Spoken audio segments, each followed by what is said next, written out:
processed. And so that's where we learn to feel connected to other people, but it's also where these emotions sometimes come from. And then the neocortex, which in mammals, including humans, is the thickest part of our brain.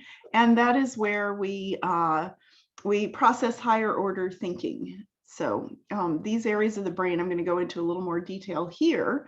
So I mentioned the brain stem and the cerebellum. That is survival brain. That's the stuff that keeps you alive. And the behaviors you see that come from those, in addition to very basic things like breathing and keeping your heart beating, are things where you are either running from danger or freezing or fighting with something that's causing problems. But fight, flight, or freeze happens automatically. It's autopilot. You have zero control over when that happens. So those things, and I'll go into a lot more detail about what that looks like, but that survival brain is the thing that keeps you from being eaten by a bear. So the emotional brain is that limbic system area I was talking about. And again, this is where we process emotions. It's also where memories are laid down and also how we establish habits. And these are instinctually based decisions, but there's some ability to control them. They are definitely something you may not see in a reptile, but it's something you will see in most mammals, that their memories shape their behavior. So things that happened in the past might shape how they behave in the future. And then last but not least, like I said, the thinking brain, or the neocortex. And this is where we process language, where we imagine things happening in the future, or just think about things that might happen, abstract thinking, consciousness. This is where reasoning and rational thought happen in our brains. So I am now going to talk about how those three brain systems I just described come online and go offline when you are navigating around in the environment. So the rumble rage cycle was first coined by Brenda Smith Miles. At the time, I think her book was called Asperger Syndrome in Difficult Moments, because of the DSM-5. She's now put out a new edition of that with Ruth Aspey that is called High Functioning Autism in Difficult Moments. But it turns out this rumble rage cycle really speaks pretty much to all of us. And so I just find it an extremely helpful way to think about what's going on with your kid when they're having big emotions. So when you look at this, this graph here, going up and down, so this vertical axis here is how regulated you are. So at the bottom of this, you're teachable, and you're very regulated, and you can do everything you need to do. This is when all three parts of your brain, survival brain, emotional brain, and thinking brain, are all working together, so that you can do whatever you need to do. So that's here. The most dysregulated part is here. So higher on the y-axis here is how out of control things are. And then this is time here. So just describing what happens, I'm going to use a model, and I'm actually going to stop sharing for a minute, because I want you to see, there's a guy named Dan Siegel who has he calls it the hand model of the brain. And so what he does is he has this hand model of the brain. So when you looked at that brain that I was showing you, the brainstem and the cerebellum are here, and the limbic system is here, and then that neocortex happens here. Okay, and so he has this hand model of the brain, and he talks about flipping your lid, where you just flip your lid and go into limbic mode, is what he calls it. But you can also, your limbic system can go offline, and then you're in survival mode. So I'm going to refer to that as we go through this graph here. Okay, so what happens here is all the parts of the brain are online and working and doing everything they need to do, and kids are learning, and they're doing your chores when you ask them to, and things like that. But at some point, something happens. So this first dotted line, something happens, and we don't know what it is, but so it'll upset the kid a little bit. And what happens at that moment is they flip their lid. So the neocortex goes offline. All right, let me just. So the thinking brain operating here, the thinking brain goes offline, okay? And instead you move into emotional brain. If you can figure out what's going on for the kid, they'll be rumbling. They may be like starting to kind of lose it, maybe get a look in their eyes or something like that. They're starting to lose it. If you can figure out what's going on and get, that neocortex back online, they'll calm down and be teachable again. But if you can't figure it out, then you're going to go to this next line here, where I call it the point of no return. And that is where you've triggered a rage. And this is where the brain, at this point, you lose your ability to even be comforted by people, and you move into survival brain. So that's fight, flight, or freeze. Fight, flight, we'll talk a little bit more about fight, flight, and freeze. They're actually different states of dysregulation. And so freeze is the deepest state of dysregulation. Fight and flight are kind of the same, but freeze is just frozen in fear. If you don't do if you don't do anything, eventually the child will start to calm down, and the emotional brain will come back online, and they'll move into what's called recovery. And kids are all different during recovery. So some kids during recovery are really embarrassed about what happened when they were in survival mode. Other kids want comfort, and they want you to, hold them and calm them down because they're feeling very fragile. If you can avoid re-triggering anything, eventually they'll calm down, and that thinking part of their brain will come back online. And so all the parts of the brain will be working there.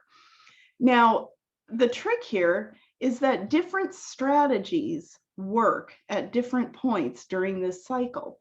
So if you're in a teachable moment and all the parts of the brain are working great, then you can anticipate what's going on. Okay, we're going to go into, one of my sons is very sensitive to sound. So I knew if I was heading into a situation that was really loud, I'd say, okay, we're going into this situation where it's going to be really loud, and I would like you to think about what we can do to help you stay calm. And he would say, how about some earplugs or something like that? So he can be very thoughtful. All the parts of his brain are working together. And that's something you can do ahead of time. If you have tripped past the point where, kid flips their lid, at that point, if they haven't hit a rage, then comforting works. So the kid's, kind of looking like, oh no, I'm starting to get upset, and they do whatever it is they do when they start getting upset. If you can see that and intervene at that moment, distract them, or, basically help them feel safe, then they might calm down again. But if you can't, then you really can't do anything once you trip into a rage except keep everyone safe. And one of the things that's really important to remember, you think about all those parts of the brain. So when keep everyone safe happens, then there's no rational thought here. So something that we do as parents a lot of times is, maybe they start rumbling, or maybe they hit straight into a rage. We'll say things like, what's wrong? Ask them to talk. Okay. Once their lid has flipped, there's no language they can access. So asking them to talk in that moment may make them more dysregulated. Now, sometimes asking them to answer very simple questions like, what's your name, may help them bring their frontal lobes back online and calm them down. But comforting works here. Keeping everyone safe is really all you can do when every part of the brain has gone offline, okay? So these are important things to remember depending on the stage that your child is in. Different strategies work at different points. One of the things that's important to remember is that some kids, they kind of head quickly into, it's like they're fine, and then all of a sudden they head into the rage, and that can be really rough. So pressure might build before you can see it. And the other thing that can happen is people can head through the rumble a lot faster than than you wish they would. So you don't actually have time to address things. So this is the example of the internal experience is, you know, this rumble rage cycle that I was showing you. And then the external experience is this other curve where it's like calm, calm, calm, and then blam. So sometimes you get a warning, sometimes you don't get a warning. The other thing to remember is that kids have their rumble rage cycle, but we as adults have our own rumble rage cycle. So I always say Brenda Smith-Miles was being very kind to the grown-ups when she made their adult curve really low and calm here. But if any of you have ever been in a situation where you are triggered by what's going on, you might go right up there with your kid. And if that's ever happened to you, I think you've noticed that it does not help them calm down at all. So if you can manage to stay calm, then your child can borrow that calm from you and they will calm down faster. But if you go up there with them, then you get into a whole cycle of crazy. So that's no good. So another thing that can happen is people can have different calm down times. So for example, and this is common, a parent might, you know, have their own rumble rage cycle, right? So the kid spikes into the rage and then they start calming down and they get into recovery. And especially kids who need to be comforted during recovery, they might be like, please, can I have a hug? And the parent's like, I'm still kind of not ready for that right now. So that can be challenging if you're still dysregulated when your child is ready for comforting and so on. So just be aware that that happens. And if that's happening, you can just say to your kid, I'm really sorry, I'm just not calm right now. I need a little time. So that's all information about the rumble rage cycle. But I also wanted to talk about how emotions are made. And this is a really wonderful book that I read a few years ago by Lisa Feldman Barrett. And one of the points she made in this book is that we like to think that emotions are like this core basic thing, you know, and so there's a place in the brain where sadness is processed. There's a place in the brain where anger is processed. And these are universal emotions that we have. And it turns out Dr. Feldman Barrett actually did a lot of research looking for the brain networks that were behind each emotion. And what she found was that there actually is no location for sadness or anger. And in fact, when you look cross-culturally, a lot of these emotions are not actually cross-cultural. So anger, for example, there are some cultures that don't have a concept of anger. So within our culture, we look at the context of the situation and say, okay, this big emotion that I'm feeling in this context, I'm going to call sadness. And this other big emotion I'm feeling, you know, in this other context, I might call happiness or whatever. And so we learn to label our emotions based on how other people label those emotions in our culture. And it's based on our past experiences of similar feelings. What Dr. Feldman Barrett did find is represented in the brain is that these ideas of activated versus lethargic, there was a circuit that corresponded to that. And then there was a circuit that detects whether you're feeling safe or unsafe. And so that kind of sensation or feeling, that feeling of safe or not safe, and you can go anywhere from feeling really super safe to feeling super not safe. And that circuit is called neuroception. I'm going to show a little video here of a baby who is going back and forth between these feelings of safety and not safety. I just want to give you an idea of how basic these experiences are. In the video, the mother is blowing her nose and it's really, really loud. And so the baby is very startled by the mom blowing her nose, and you'll see the baby startle, and then you'll see the baby will try to calm herself down. So just watch this here, and I hope you can hear the sound.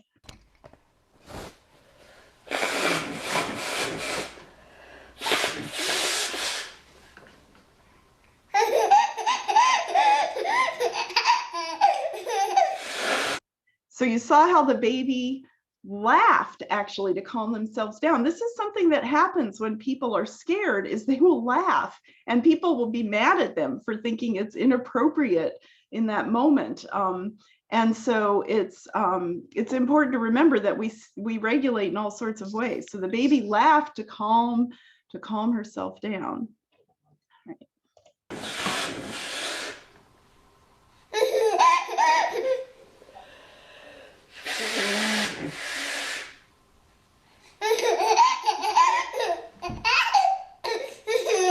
You silly baby.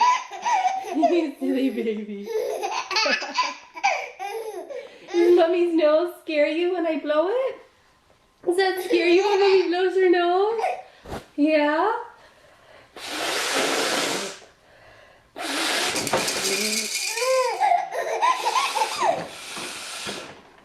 Okay, so enough of the terrified baby. But what you see in that particular clip is this baby going back and forth from feeling safe to not safe. And the mom is using cues to help the baby feel safe. So she used that, oh, it's the little baby feeling. Does that make you feel, are you a silly baby? But that sing-song voice is very calming to the child, and it helps the child calm down. But you could see the child, even a little baby like that, is, they get activated and then they figure out how to calm themselves down. And so I say that's one of the primary tasks of childhood, is learning how to calm yourself down when you feel overactivated. Now we're going to dive into, very briefly, two systems that play off against each other for that activated versus calm feeling of that dimension. So the sympathetic system in our nerves, so that there's a brain nerve called the 10th cranial nerve, which has actually 3 branches. So one branch is the sympathetic system, and that's in charge of activating you. So your sympathetic system activates when your body is getting primed for action, fight or flight. Your parasympathetic system is, there are 2 branches of it. One branch regulates your heart, your lungs, your middle ear, your face, and social systems, your speech, and so on. But the dorsal branch is in charge of calming your body down. Okay, so there are 3 systems here. One is fight or flight, one is freeze or shut down, and then one is your social and engagement system. And all of these come into play as you're activated or not. So the baby was going from feeling safe to not safe and back again. But also, I don't know if you noticed, when the baby got, wah, he was scared. That was his sympathetic, or her sympathetic system activating. And then she was trying to calm herself down. And a lot of times, engaging the systems, the social systems, is what can help you calm down to some extent. So when you activate that sympathetic system, there are certain physiological things that happen. And this is one way you can look at your child and know whether they're rumbling or whether they're about to head into a rage. So things that happen are, with your eyes, your pupils might get bigger, your speech, and your ability to talk, your muscles get tense in your throat, and so your voice might be louder or it might be faster. So when people are nervous, sometimes they talk really fast, and the pitch might get higher also. Your heart may beat harder and faster. Your lungs are going to actually take in more oxygen because it's priming you to be able to either fight or run away. Your blood vessels open up, and also your stomach contracts and stops digesting because you don't want to waste any energy on digesting things. So you may get a feeling in the pit of your stomach. You start sweating. You're not digesting anything. Your kidney, oops, sorry. No, that's interesting. Your kidneys shut down also. So you don't want to go to the bathroom while you're running away from the bear. And I can't see through this. I'm sorry. Oh, and your sexual drive goes away. So these are all things that happen when your sympathetic nervous system is activated. So what does it look like? Your voice gets higher and louder, your speech gets faster, your heart's pounding, your breathing is shallow and rapid, your skin flushes, you sweat, you stop digesting, and you might feel butterflies in your stomach. This is mobilizing your body to fight or flight. Sarah, Pam also put in the chat that it's important if parents can help teams understand how their kid responds in anxiety-prone or fearful moments. I know there are kids reprimanded for laughing in class when they're laughing as a response to stress or anxiety. Absolutely. And one of the things towards the end of the presentation I'm going to do is just have you think about how your kid looks when they're activated or not, because that is really important. And something that happens for kids actually who are, a lot of autistic kids do not respond in these standard ways. So their bodies may respond very differently. So I have a friend named Kim Clary, and for her, her heart rate never increases. So she can be exercising really, really hard, but her heart never gets very fast. So sometimes kids have these atypical responses. So Pam, thank you for saying that, because some kids do have physiology that makes them respond in a very atypical way like that. So the stuff I'm talking about here is you know, how many people behave, but not always all people. All right, so the parasympathetic system, returning to that, that's the one that's calming you down, right? And so this affects your middle ear and your jaw and your face. So this is that part of the nerve is controlling your face and your ability to speak. Oh, gee, sorry. I tried to turn my phone off, but apparently was not successful. One thing that happens when your parasympathetic system is too activated is your middle ear actually can constrict, and sounds like it's coming from very far away. If you've ever been really upset about something, you might feel like you're in, you know, I always say it's kind of like being in a swimming pool, at the bottom of a swimming pool, and sounds like it's coming from really far away through water. And that is because physiologically your ear is contracting, your middle ear is contracting, and sound isn't getting through. So this is why when we talk to our kids and they don't respond to us, and then we're like, listen to me, you know, tell me what you're supposed to do right now, they literally may not be able to hear you. So it's really important to remember those things. Likewise, your ability to talk may go away, so you lose tone. Your heart rate is going to slow down. Your lungs are not going to be taking in air as effectively. Your blood vessels, your smooth muscles, which are in charge of things like breathing and so on, are going to activate to keep you alive. But you know, things like your digestive tract, so you know, as you're calming down from that highly activated state, you know, when you're in the middle ranges, then you can start digesting and so on. If you go too far down into being very, very dysregulated, so heading into freeze, your bladder may release, right? So if you've ever heard the phrase, something scared the pee out of you, that is literally a thing. It's a thing that happens. And sometimes people also poop themselves when they're that stressed out. So these are all things that can happen. And what does that look like? Kids may not be able to hear. Some kids actually report being hypersensitive to auditory things. They can't process language. So that means if you're trying to talk to them, they're having a hard time with that. Another one, and I have to say this was the thing that made me step back and start taking this seriously, is flat facial expression. So a lot of autistic kids actually have a flat affect at like at times that you don't expect.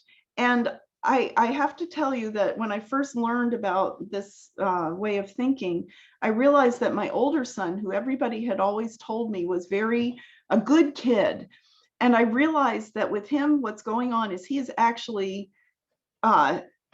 frozen.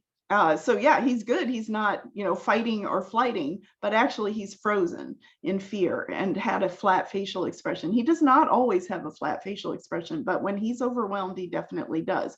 So sometimes kids look like they're being compliant because they're just sitting there, but it might be they're actually frozen. So that's something to look for. Also, your ability to control your voice is reduced. So you may have flat intonation. And by intonation, I just mean the melody of language. So instead of sounding like I sound now, they might sound like this instead, not, just speaking flatly like that. So, sometimes you'll hear autistic kids, they'll say they sound like little professors or something like that. And some of that is when they have that flat intonation pattern. There are other things that contribute to people saying that. Also, your heart rate and breathing slows and your bowels and bladder empty.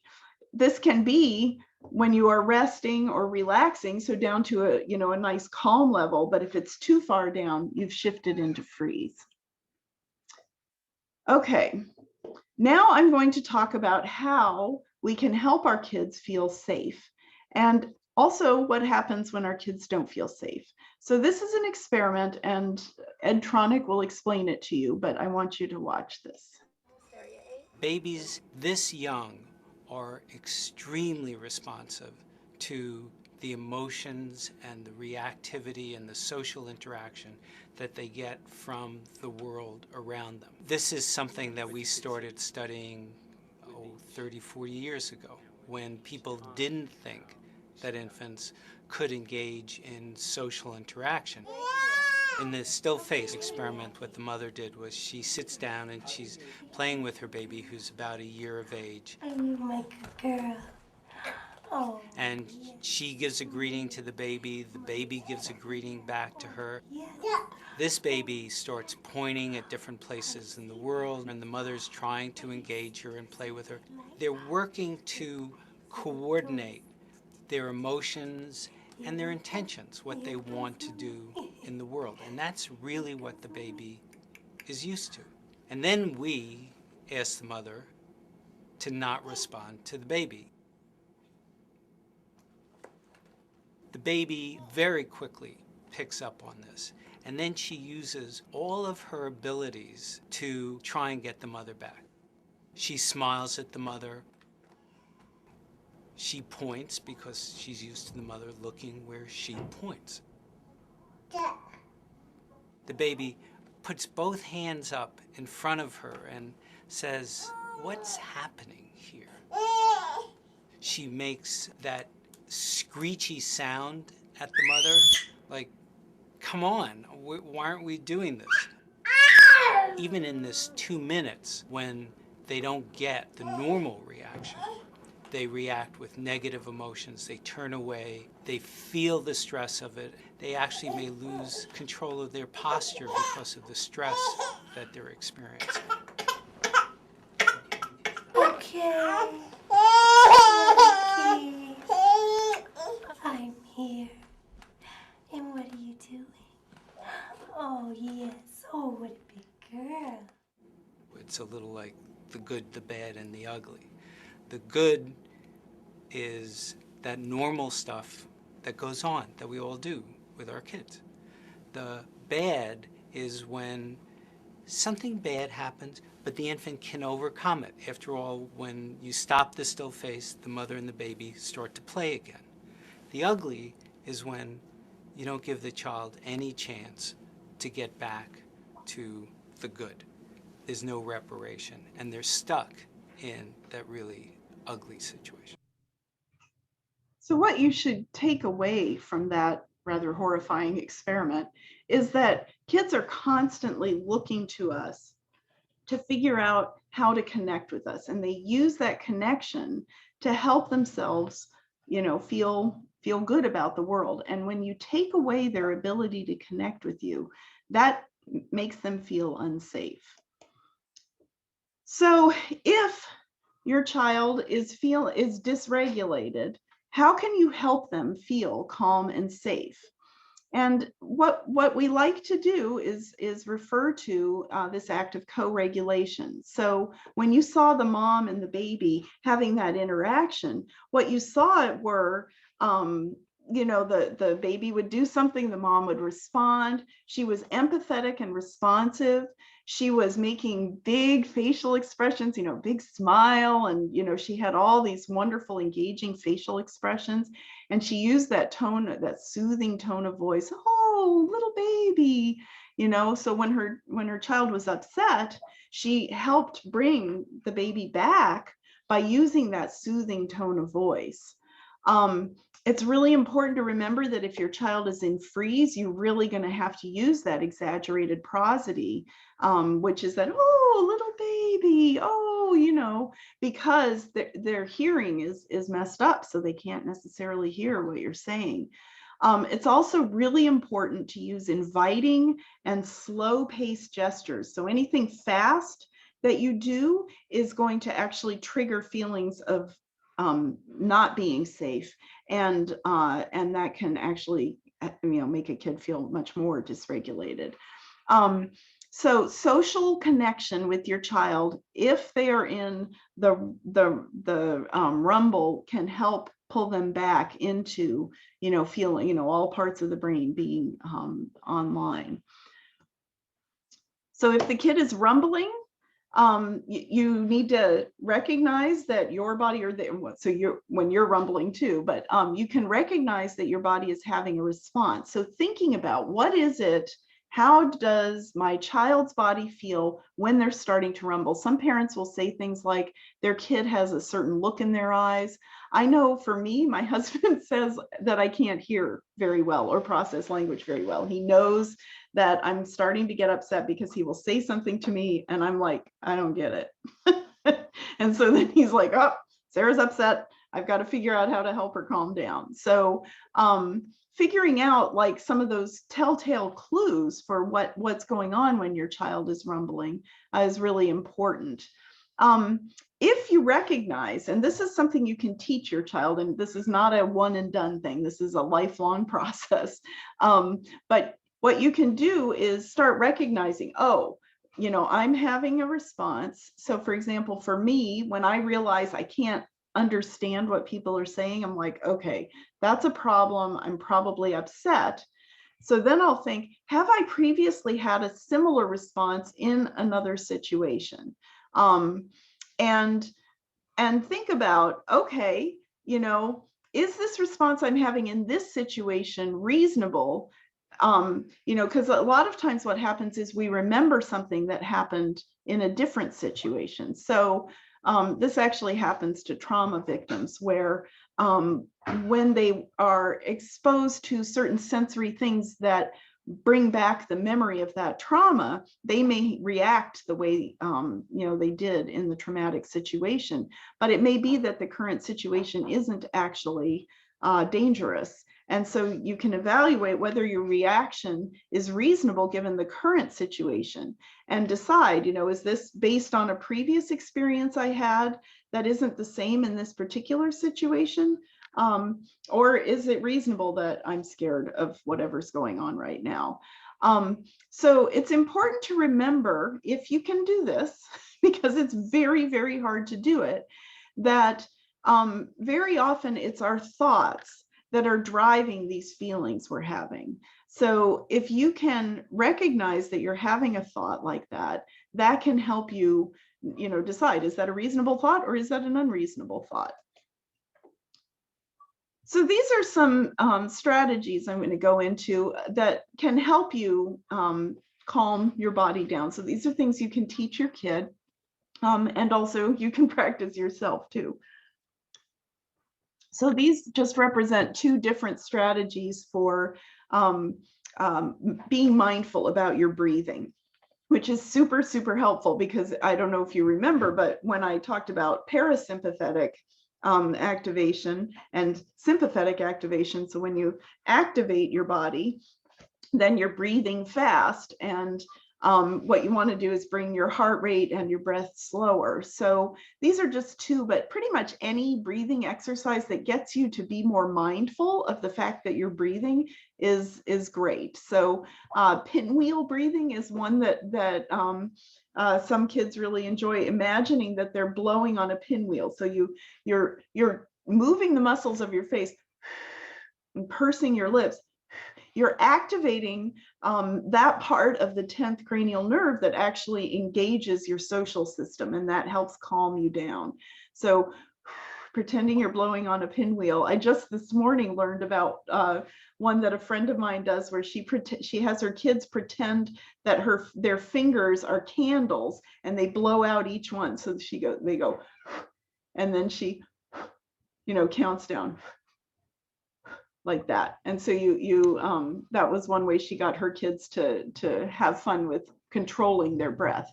Another thing is called square breathing, where you breathe in for a count of 4, hold for a count of 4, breathe out for a count of 4, and hold for a count of 4. And you just keep doing that until your body calms down. Another thing that is really helpful, frankly, is getting out in nature. And this has actually been something that's been so hard during COVID and the quarantine, is we just haven't had the ability to get out of our own 4 walls and really get outside and be in nature. But nature triggers our brains to process things differently. And music can also do the same thing. So listening to music that helps you calm down, going outside for a walk is really good. These are strategies you can use. An important thing to remember is that it takes effort to modulate how aroused you are.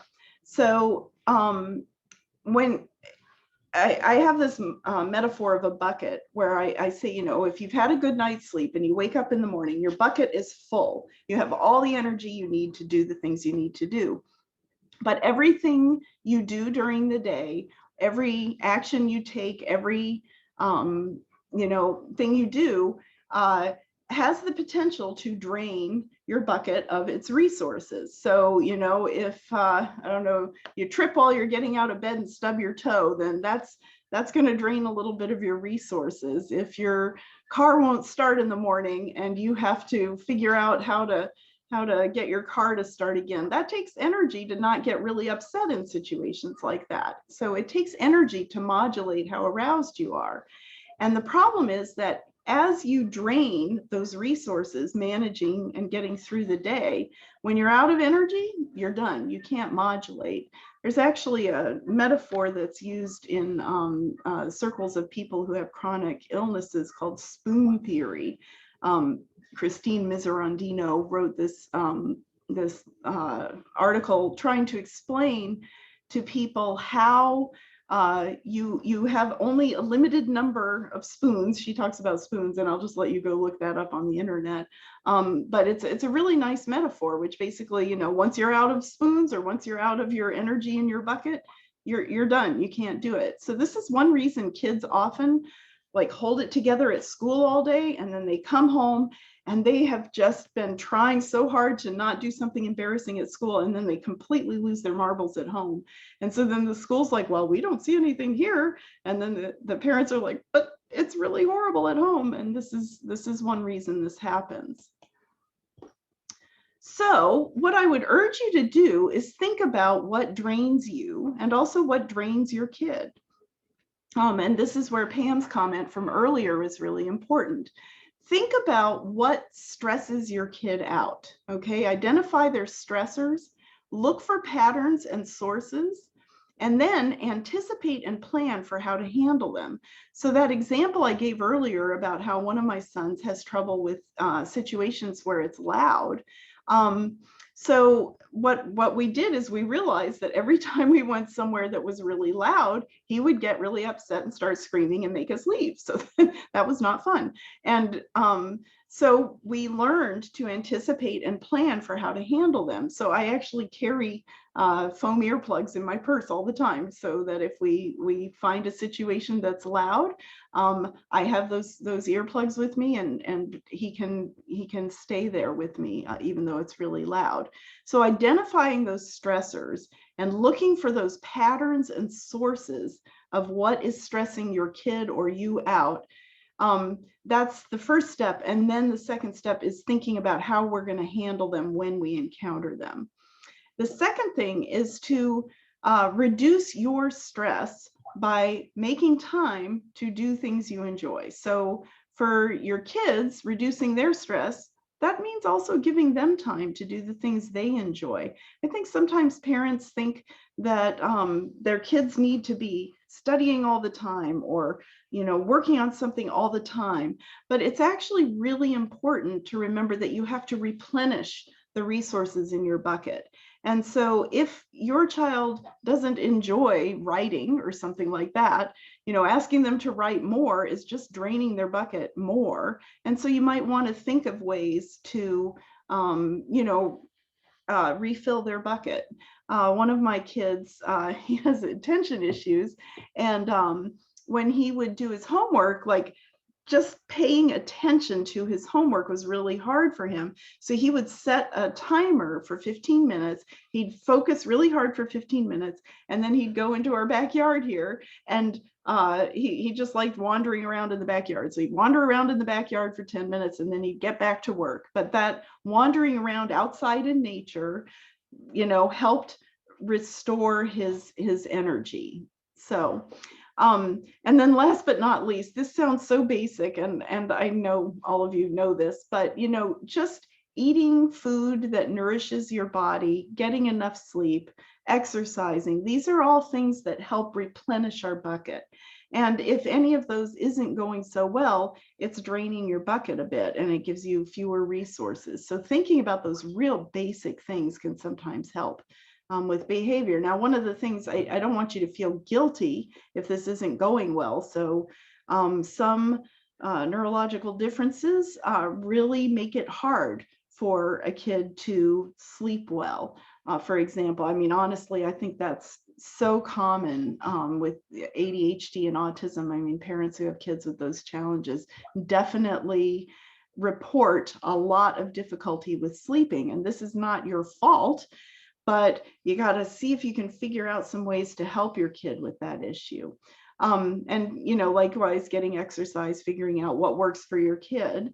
And the eating is a whole nother thing, which I can also talk about, but I know a lot of parents feel guilty, and some kids have very sensitive palates, for example, and so they don't like the way certain things happen. I will tell you, my younger son actually is allergic to citric acid, and it literally gives him blisters in his mouth. And I was forcing him to eat fruit, which has a lot of citric acid in it. And he kept screaming at me, and it didn't want to do it. And boy, when we figured out he was allergic to citric acid, I felt really guilty about that. So, sometimes kids aren't good eaters, and there may be a real physiological reason underneath that. So that's the end. So if there are any questions, I would love to talk to you about them.